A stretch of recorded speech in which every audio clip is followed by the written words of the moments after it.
Hey, Bestie. Hey, guys. We got two Bestie Homeschoolin Mamas coming at you. This is Gail. And I'm Christina. And we are in our February guest series. And we are super excited because today we have a really cool friend of ours here with us. And we're going to be chatting about homeschooling from the beginning to the end. So from start to finish with Miss Pam Spinker. Hello, everybody. I'm so glad to be here. All right. So Chris is going to do some intros and tell us how she knows her. So Pam is actually the reason that we started homeschooling. Yay. Yes. So we have a mutual friend who introduced us many years ago. And yeah, she's the one that just kind of showed us the rope. She's been doing it for a long time. And I just always looked up to her and was like, oh my gosh, she's amazing. I want to be her when I grow up. So that is the That's sweetest. pretty sweet. Thank you. So like myself, Pam has a lot of children. 6. Yes. And you've homeschooled pretty much the whole time, right? Yeah, we started our oldest when he was in 5th grade. So, but since then, all the other kids, that's all they've known, the other 5. So, yep. Yay. Awesome. That's successful. 6 kids getting them through homeschool. And still And how many have graduated now? Well, I'm getting ready to graduate our 3rd in May. So, yeah, it's a little emotional for me. So that'll be halfway through. And then our next 3 will be coming up in the next few years, actually, because our kids are pretty close in age. So, Wow. It's crazy. Yay. yeah. I'm not crying at all about graduation coming up. I'm fine. She's fine. We're fine. I'm fine. I don't know why my voice is so high. I'm fine. I'm okay. So Pam has also been a part of our homeschool group for years. She is a speaker at the AFI convention that we have every summer. And she's the author of several books. She's written His Girl, How to Homeschool, Find Your Purple Hair, and Dump the Lies, Pour in the Truth. Yep, that's correct. Did I say those all correctly? You got them correct. Awesome. Yes. We will definitely share the links of those in the show notes. Absolutely. All right. Shall we get asking her some questions? I think so. Okay, I'm Well, ready. okay, real quick though. Yes. I mean, for me and Pam, just so you know, I've only known Pam for a little under 2 years. Yeah, under 2 years. So yes. we're newbie friends here. Yes. But if it's Pam's fault that Christina is homeschooling, then it's also Pam's fault that I'm homeschooling. It's true. This is true. This is true. This is true. It's kind of contagious. Yeah. Yeah, because I started homeschooling watching her journey. So, after sending one through the public school system and saying, Lord Jesus, never again. Yeah. So Yep. it's all your fault. You're welcome. You're welcome. I think many people can contribute their homeschool journey to Pam Spinker here. That's awesome. We Very exciting. love it. All right. Be warned as you're listening, if you're just thinking of homeschooling, apparently listening to this episode. Yes. Right? So Right? It's going to make you start. it's going to make you start. There you go. Yeah, which you should anyways. So It's amazing. that's for you all in the back. You should anyways. Yes. Yes. Just do it. You're fine. We got you. We will help you out. All right. So the first kind of point we want to chat with Pam about and all of her wisdom and all of the years that she's had with her kiddos is what homeschooling style did you do with your own kids? And was it the same for each of them, or with having 6, was it different types of homeschooling systems or styles, or how did that work with having so many? So I can tell you with 6, we've been all over the map. Okay. So I call myself an eclectic homeschooler. Okay. I really do. I will say anyone who's transitioning from the public school into homeschooling like I did with our oldest, actually have on my website 10 tips on how to transition from my experience, my mistakes. So hopefully you don't make it. When we first started, I tried to bring the classroom into my homeschool because I figured my son, this is what he's used to. Yeah. But then I realized I just brought all of his struggle in the classroom into my home. And there was a lot of tears. Yeah. So one of the biggest pieces of advice I give, and I know that we'll get to getting started, but one of the biggest pieces of advice I give homeschool moms, especially when they're new, is your homeschool is not the public school classroom. It's gonna look different. Yeah. So don't try and make it that way. So as far as style, I try to mimic the classroom at first. And then full disclosure, I have an elementary education degree. I never went into the classroom. God closed all those doors. I should have had a job with my qualifications, recommendations, everything. But that does not qualify me in any way, shape, or form to homeschool any more so than any other mom out there. Right. So my style was to bring the classroom in. Halfway through our first year, I threw everything out. I was tired of fighting and crying and all the things. And we completely changed. And we just went on this journey of what does work for our son. And so each kid is slightly different. So while I might recycle certain curriculums that our kids really enjoy, sometimes I have to tweak the lessons or an assignment, or, you know, like say we're doing history and I have one that really likes to listen to audiobooks. Like maybe I'll do something on audiobook with the one, whereas the other one's reading a 1,000-page book. Like our second one, that kid, he will read nonfiction books that are so thick. Wow. And he loves them and he retains so much. And I was like, all right, he's super smart in that. But our other kids are not that way. Our oldest, we had him tested for dyslexia and realized that while things aren't moving around on the page, he's very visual. He's in law enforcement now. So his skill of being able to see detail comes in handy there, but not so handy in the classroom. That's not a good thing. So we did a lot of audio with him. I would read aloud to him. I still, to this day, even my kids in high school, we read history aloud because we just enjoy talking about that. So really our style with the 6, like it's been very eclectic. And sometimes there's years where I'm like, okay, with this kid, I need to find something different than I did with the previous kid at this grade in this subject or whatever. So, and sometimes maybe we're like, we're kind of bored with this and we go and shift gears. So I've learned to be flexible. Yeah. All that time of crying with our oldest, I really learned like, it's okay. It's fine. It's totally fine. And look at him. He's turned out great. He's amazing. He's amazing. And if there's any like moms out there that have a 30-year-old single woman that's amazing, he's single.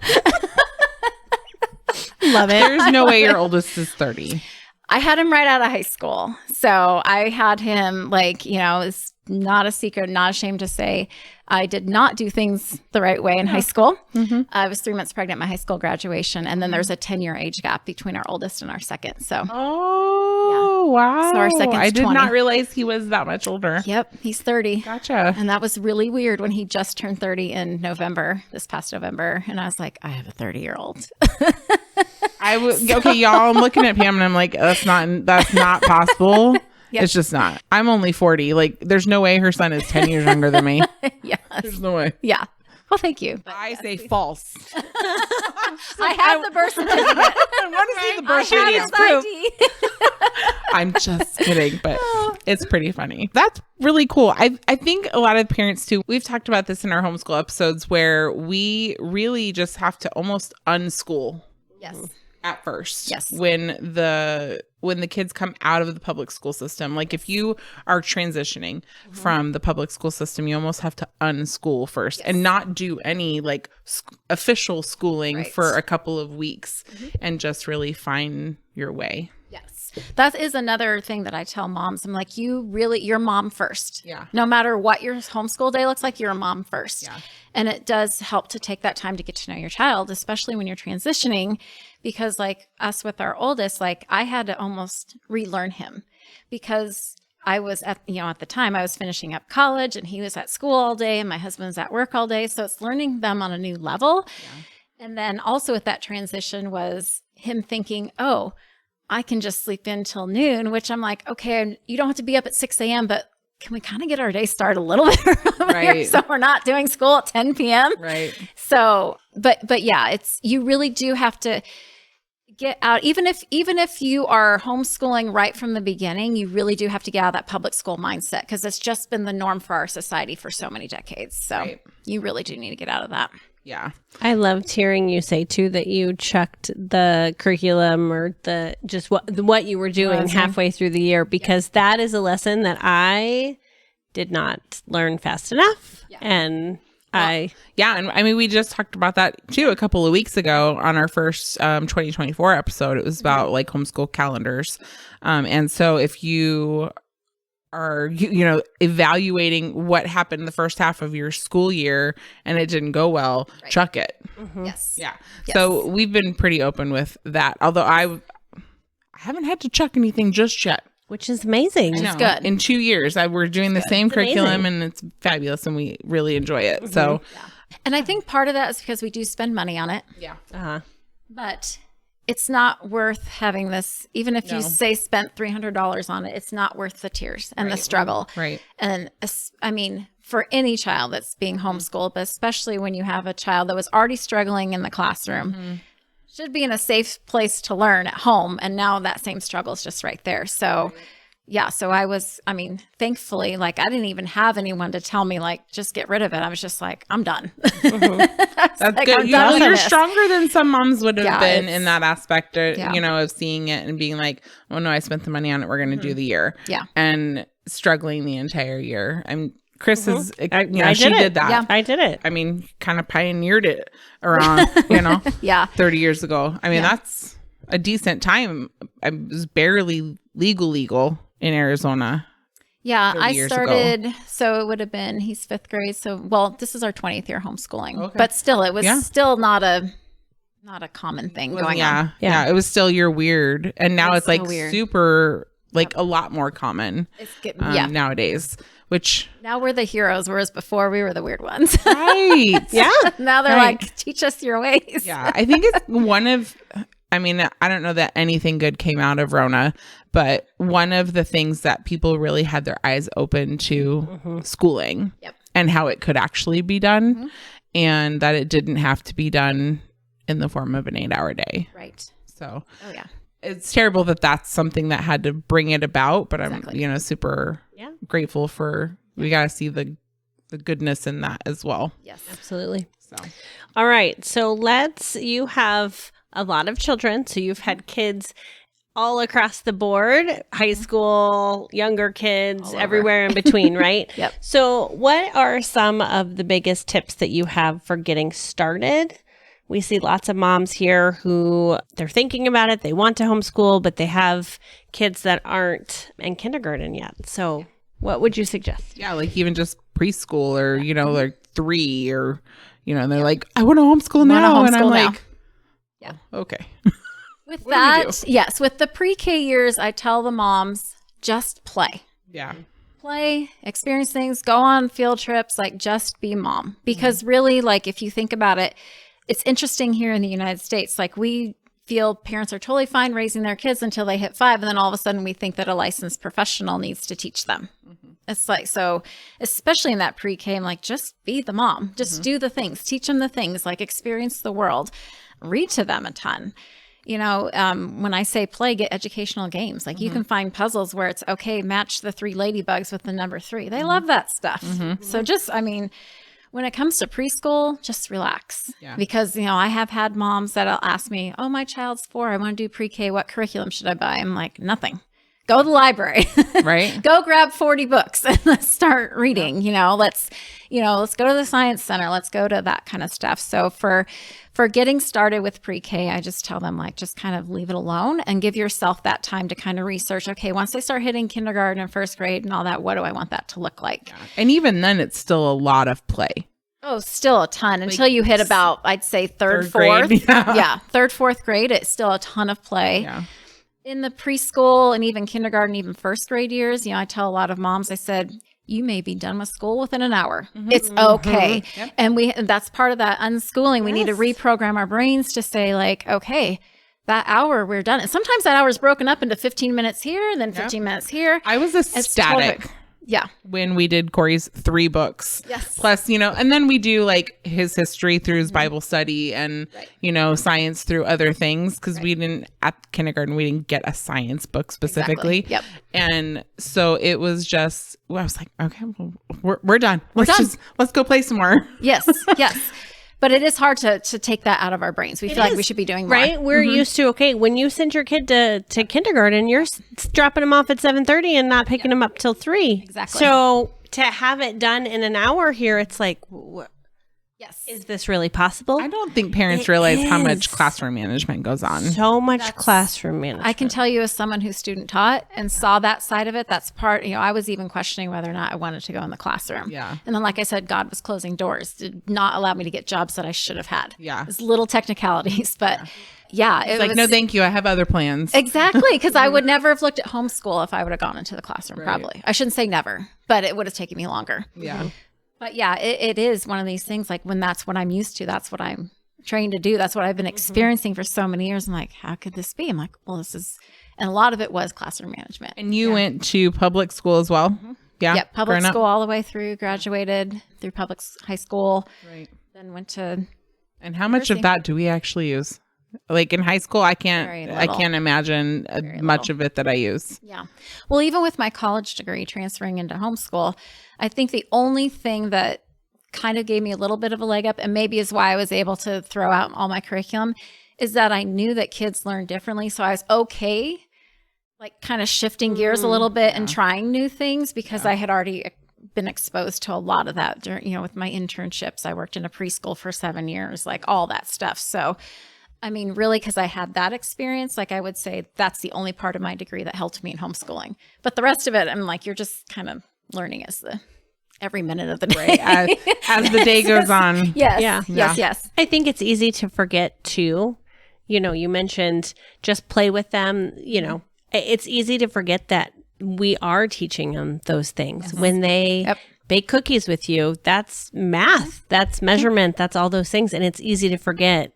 Oh, yeah. Well, and I think that people are so hung up on book learning opposed to life skills learning. And there are so many kids that don't have the life skills to be a grown up when they get out of high school. I believe that the life skills part of it is so much more important even so than the book part of it. Like the reading will come.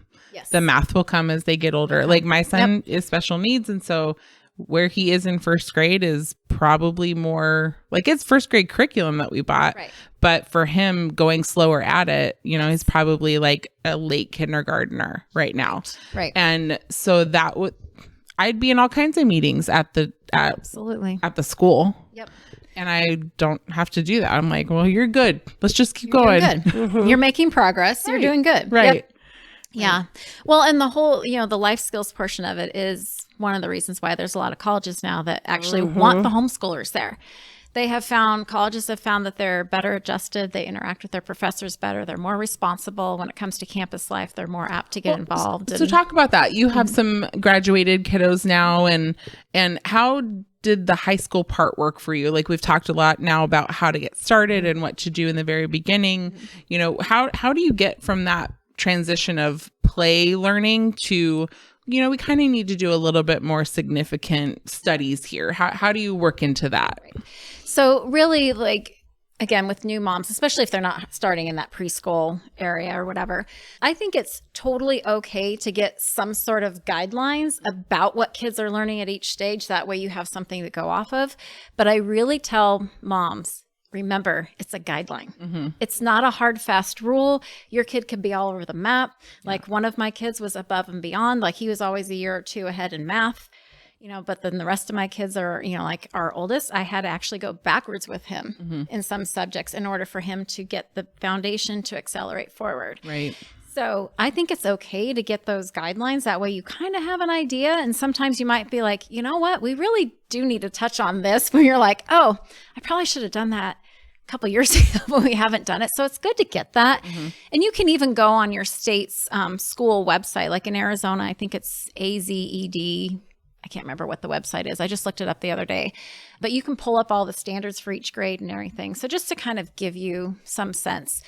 But really, like I said, I think it was around 3rd or 4th grade where I start to like do a little bit more, not necessarily like textbooks, but a little bit more textbook study style kind of. Yeah. And then definitely by the time they start approaching the high school years, I do just a little bit more in case they are college bound. We don't push college on our kids. Yeah. We're like, when you decide where God's calling you for your career, if it requires college, you cross that bridge when you come to it. Yeah. God just called me to college at 40. Well, that's just our 20-year-old's just now deciding that he might want to go to college. And I thought he'd be the one that would want to do dual enrollment in high school and want to like go right into college. He at that point, he's like, I don't know what I want to do. I don't want to do that. I don't want to go into college yet. Totally fine. I don't want you to spend your money and then just change your mind on what you're going to do. Mind or So, and then once they start approaching about into 7th grade, but definitely during 8th grade year, as far as like, getting started with the high school, because I feel like each kid, even though I've done it, high school feels like you're starting homeschool all over again. Okay. Because thank you for saying that. It feels like it's brand new. And like I said, I'm getting ready to graduate my 3rd and making, deciding what to do for her for high school. I'm like, I'm starting well, over then you're again. Have like 3 high school students again. Exactly. Like all over. Exactly. Okay. So I'm like, and then so I love her. So now our youngest, who's 8th grade this year, will be in high school. I'm like, I'm going to be starting all over with him.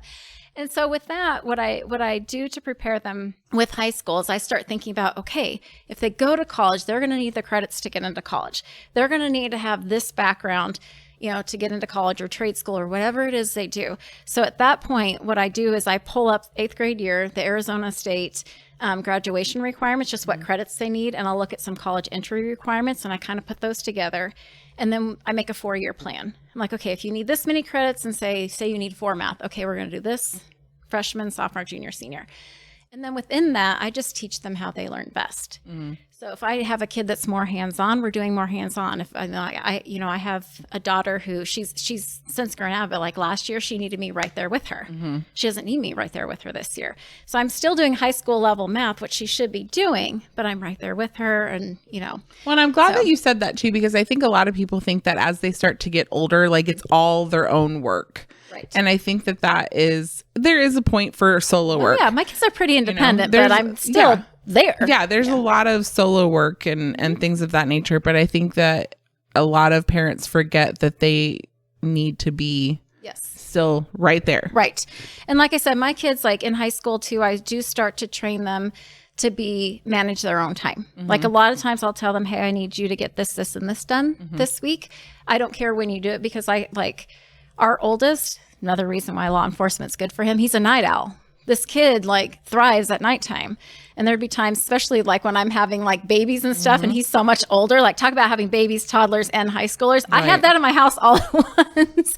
There'd be times when I'm like, dude, you can't ask me this question at 10 o'clock. My brain is done for the night. So you can work on your stuff. If you have a question for me that needs my attention, it's in the morning. But so it teaches them time management. Like you have this to do. You also have these outside activities. But I'm here, or like with our now senior, she's pretty independent, really good about getting her stuff done. So we just started this thing where I'm like, how about every Wednesday morning at 9 o'clock, we have a meeting. So I can still make sure that you're on track, answer any questions. I mean, obviously I'm around for questions if she has them, but it's still that time where we can kind of debrief and I can still kind of make sure she's doing her stuff. And it's good because she's got some serious senioritis going on right now. So senioritis is real, homeschool not. It's real. It's real. It's real. We have first graderitis. Oh yeah. Well, and there's just seasons where your kid's like, I'm not doing school today. And there's days where I'm like, you know what? This is a big struggle. Guess what? We're putting the books away. Yeah, we didn't do school today. Today was a rough day. And I was I'm okay with that. Last week we had a day I was telling these ladies earlier, I was having some major technology issues. And I was like, I don't even want to think about school today. I don't just put it away. It's too much for my brain. Too much going on today. Mental health day. Yeah, mental health. And he didn't have school yesterday either because we had 3 hours of therapy, back to back, because he had an evaluation and then he had speech and then he had OT. And I'm like, dude, you did 3 hours of school, because they do sound letter recognition. They do all the things, but it's just not ticking the box in the book, that is very important to my husband. Yes. Yeah. Yes. How did that go for your husband? That's a good question. We don't have that on here, but how did homeschooling go for him, being that you were the primary schooler? So I laugh at how we decided to homeschool because major life decisions, I feel like my husband and I are just on the same page with a lot of stuff. I feel like God works on us separately. I was pregnant with our second, about 7 months pregnant, and I was trying to figure out why I'm not getting these jobs, all these things. I had gotten offered to be a director of a new preschool location I was working at. I don't know that that's my path. And all of a sudden we're in the car And I just looked at him and said, I think I'm going to homeschool. And he looked at me and goes, okay. And that's how we decided. Like, that's just like, so God had to have been working on us. And here we Separately. are all these years later, and so many people have come to the homeschooling world because of you. All because of this conversation. Like, okay. Yeah. I wouldn't call it a conversation. It's more about, I'm going to do this. All right. It's kind of, I mean, my husband and I had a very similar conversation. Very similar. It was like we got the IEP for kindergarten, you know, because he went to developmental preschool in the school system, and they gave us an IEP for kindergarten. They did all their evals and everything the last couple months of preschool. We looked at each other and we're like, he's like, how do you think about homeschooling? And I was like, I've been thinking about homeschooling for like 6 months. Yeah. So we had both been thinking about it and processing it on our own and never, ever said anything out loud. Together. Yeah. Ever. Yeah. And then when we both sat down and saw the IEP recommendations, and they're like, well, he'd do better in a one-on-one setting, and we're going to try and get him an aide. He's going to be super distracted from the other 30 kids in the room. And I'm like, so what you're saying is that he would do best with only one person teaching him and only one person being around. Right. Well, yeah, basically. And I was like, okay, thanks. Bye. Yeah. Yeah. So you're telling me I need a homeschool. Right. That's what you're telling me. Right. You know, like, these are the things that they said to me, and it's written in the IEP. And I'm like, okay, I don't know how better to do that than to do that. Exactly. Exactly. But, you know, with us and Justin and I are most of the time, we're very good at communicating, and we work well as a team. So I would feel like there's more friction coming from my end when the kids were little, as far as what I was going to teach and all that, because he was more, you know, he's at work all day, so he's not seeing the day to day, and he's like, you know, he's good at talking me off the ledge, you know, because when you have 6 kids in the house and you're trying to, like, you know, live up to these standards that you build up in your head, and it's not happening in real life. And, you know, I'm like, I'm going to quit. No, you're not going to quit. No, you're not. You know, it happens all the time, happens moms. all the time. All the time. It's perfectly normal. But I do say when it, you know, you and your husband, like, your marriage is your most important relationship after your relationship with Christ. And your marriage, the health of your marriage and the tone of your marriage really does set the tone for your whole household, including your homeschool. So really you and your husband need to have that conversation and get on the same page. Even if your husband is like, I don't know if I'm fully on board with this. I don't know what to expect. Like, you know, I don't know what you're teaching. I don't know if I could step in if you were away. Exactly. But as long as or as long as you're in agreement of, you know, even if you can just ask him, can we just try it for a year and see what you think? Because there's so many dads out there that weren't sure and just kind of, you know, I mean, they know their wives. They'd be surprised too with the bro friends that they make in the homeschool community. Exactly. I think they think it's all just for the moms, and it's not. Right. It really is not. But yeah, sometimes a lot of them will say, let's do it for a year. And then by the end of the year, the dad's like, oh no, we're sold. This is why going to the homeschool convention in your state is so important too, because if you can get there, we as moms get refreshed and get all that encouragement and ideas that we need. But the dads get to see all of the other families, all of the other dads, and all the possibility that homeschool provides. Yep. Right. My husband and I have gone every year except 2 years, and we go together. That's awesome. And sometimes we divide and conquer in a workshop, or sometimes, like, because he doesn't like to sit for a long time, so he'll just go wander the curriculum hall, and he usually buys some sort of cool toy to bring home to the kids. And I was like, that's totally fine. And when you're getting started anywhere along the journey, when you're getting ready to go to homeschool, like, you really do need to be in prayer, and you need to communicate with your husband. If you're out there, someone listening is, you know, you're not married, like, find a trusted friend. You know, is that a best friend? Is that like one of your parents? Is it, you know, you need somebody to have these discussions with. You need somebody in your corner. And so when it came to curriculum and stuff, like, Justin's a very good sounding board. Like, as I'm talking through my thoughts, and then ultimately he's like, as long as you can work with it, it's fine. Because again, I'm the one doing it. So, you know, but he would also be good at, like, if I'm looking at something and he sees the stars in my eyes, this looks so nice. And he's like, you're not going to have time to do that. Oh yeah, this is why I bring you to the convention. So yeah. Well, so I have another question that's not on here, and I'm sorry, it's popping in my head as we're chatting. But do you have any advice for maybe parents who are working and want to homeschool, or that are single? I mean, I know you don't have specific experience with that, but, like, I know that you've been in the world for over 20 years. I just want to encourage people that it's totally possible. Yeah. I had a discussion with a mom at the therapy office just last week, and she's married, but she works part-time, and she's like, I just don't know if I can do it with 2 kids and, working part-time. And just what's kind of your advice there? Yeah. So with that, I will say that is an added layer of challenge. But anything worthwhile is going to have its challenges. Right. Oh, And you that's really good. have to you really do have to weigh your benefits versus not. So if you feel like your child's not thriving in the public school system, as a, say you're a single mom or a mom who works, as moms, we want the best for our children. We want to care for and nurture our children. So we'll find a way to make it work. Right. And so I think we just, again, need to get out of that public school mindset mode. And maybe we only do school in the afternoons. Yeah. Maybe we do more school on the weekends when both parents are home, Right. and not as much is going on during the week. If your kids are older and can be home, maybe that's when you're Independent work. more independent work. And if they need your help with something, then that happens when you get home. Right. Kind of like a homework situation, like if you were at Exactly. school. Mm-hmm. Exactly like a homework situation. So, when you're single, it's a little bit more challenging because most of the time, if you're single, you're working full time, and that's a whole nother ball of wax. And Yeah. for moms who have approached me asking that, I'm like you said, I don't personally have experience, but I'm putting myself in your shoes. I would have a team of people around me. Yeah. Do I have a neighbor that can keep an eye on my child? Again, if this is a younger kid, Right. during the day, can I have them kind of partner with me? Hey, would you mind doing this workbook with them today? If you have say even a college student who's going through an elementary ed degree program, they need hours in the classroom, but it does help them to work with kids to get more experience. Can you maybe swap stuff with them, pay them a little bit of money if you have the funds to do that? So yeah, I think it just adds challenge, but It's definitely possible. definitely possible. It's just another layer. But then even for a married couple, if you have a major life event come in, you're still finding a way to homeschool. Right. So I kind of look at it that way. We kind of shift gears a lot and figure it out. Yeah. Justin and I have dubbed ourselves professional figure outers. Having 6 kids. I like that. Yeah.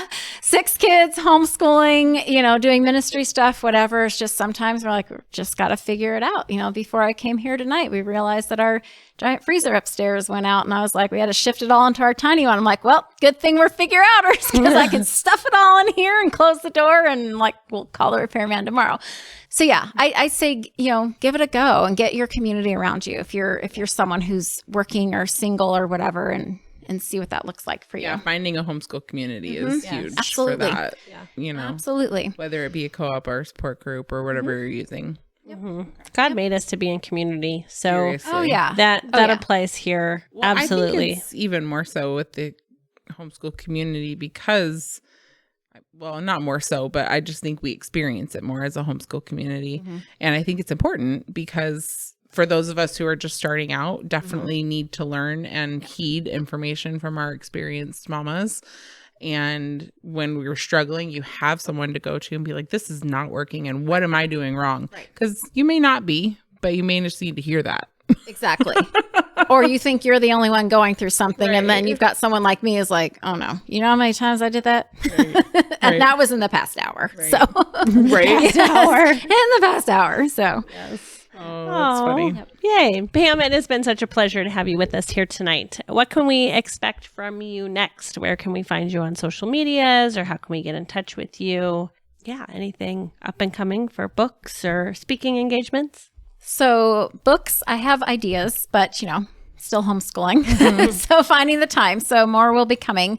So this year I'm really focusing on getting more speaking engagements, whether it's a small group. I'm speaking at one this weekend with 50 women. So small group, large group, whatever.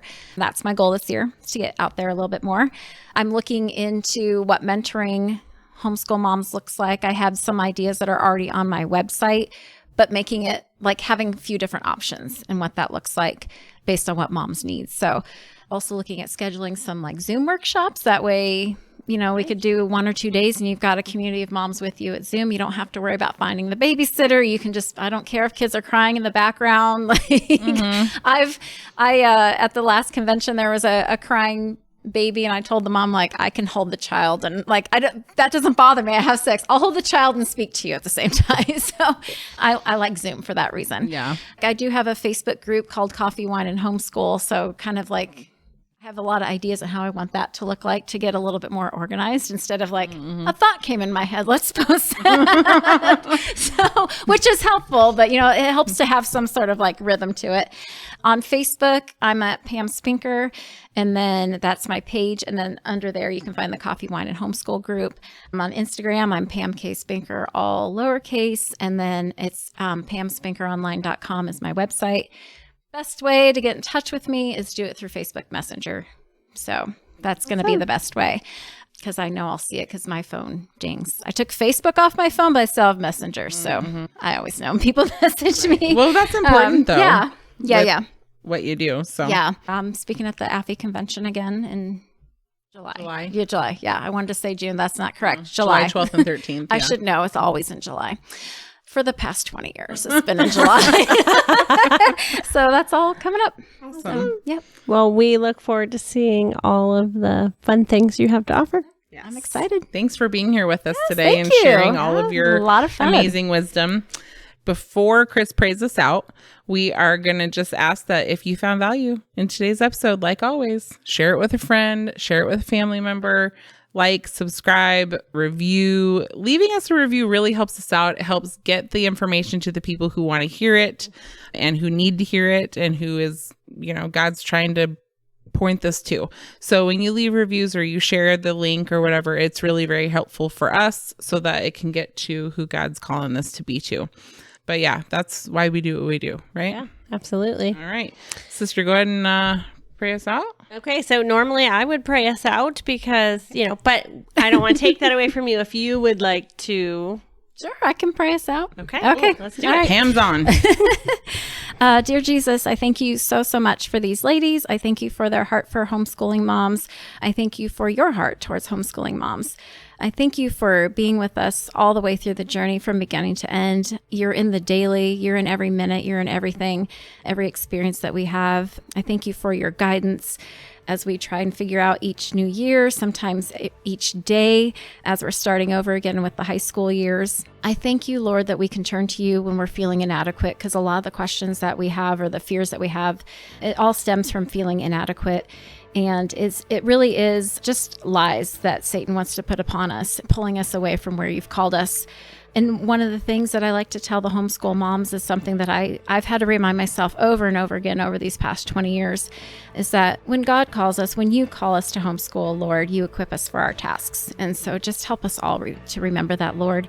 I pray that each episode in this podcast blesses those who listen to it. And again, that people share this, because when we have our friends, we know what our friends need to hear and we know what would be beneficial for our friends. So I just pray that this podcast just spreads and spreads to all the moms out there who need to hear it. And apparently with me on, there'll be more new homeschoolers. And then I just thank you for everything that you give to us. I thank you for our husbands. I thank you for the support that we have from our community. I thank you for all of our children.